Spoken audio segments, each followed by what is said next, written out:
Hi, my name is Ethan Hauck. I'm a senior at Mifflinburg Area High School and a member of the Mifflinburg FFA.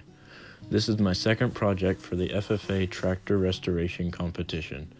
I found this tractor sitting in my uncle's junkyard and it caught my eye, so I did some research on it and found out how rare it was, so I decided to buy it. The 660 was produced to replace the 650, and in its day it was the biggest tractor International produced.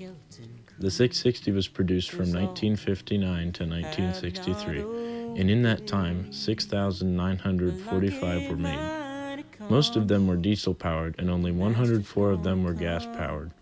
The 660s with gas engines made 81 PTO horsepower and 70 horsepower at the drawbar from its 263 cubic inch six-cylinder.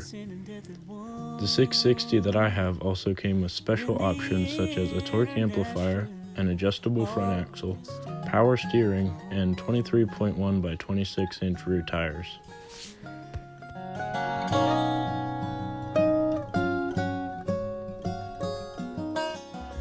When I bought the tractor, there were many things wrong with it. The engine was stuck and had a broken crankshaft, the steering was entirely rusted, and the brakes were rusted tight. I was able to free up the brakes to tow it home and start the restoration. I started working on the engine at home, and I took the rest of the tractor to my school ag shop to have the help from some classmates for sanding and prepping the tractor. This was easily the most time-consuming part because of how rusted the entire tractor was and the amount of dents in the sheet metal. Once all of the parts were removed from the tractor, I drained all of the fluids out.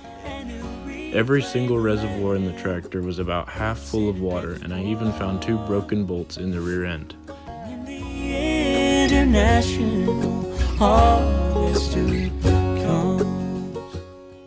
Getting the motor running was a big challenge too.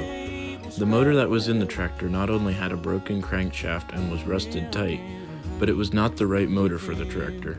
It had a 221 cubic inch gas engine from a Farmall 460, meaning that in the past the original motor had been broken. So I located the correct 263 cubic inch motor and got to work rebuilding it. Like the tractor itself, it had been sitting for several years and was slightly rusted, but with a little penetrating fluid, it was freed. I sent the head to a machine shop and replaced the cylinder sleeves by myself. Once I had the head back from the shop, it was good to go.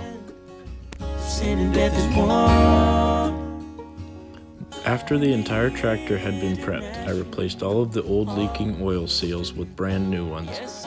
After that, the tractor was ready for primer. I primed the tractor, then put the rear wheels back on and painted it, as well as some parts.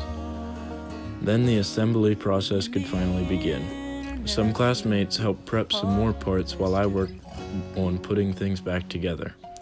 The reassembly process was very rewarding because I got to see what all I worked for coming together. Even though I've done several tractor restorations in the past, I was still able to learn a lot from this because this is the most in-depth restoration I have accomplished. It helped me learn a lot about bodywork so I could get the sheet metal as straight as possible. Another important thing I learned is how to rebuild a carburetor. I would like to give a special thanks to Hauck's Repair for letting me buy the 660 and for the donation of parts and advice, Tice Sandblasting and Powder Coating for powder coating my rims, and Coric Designs.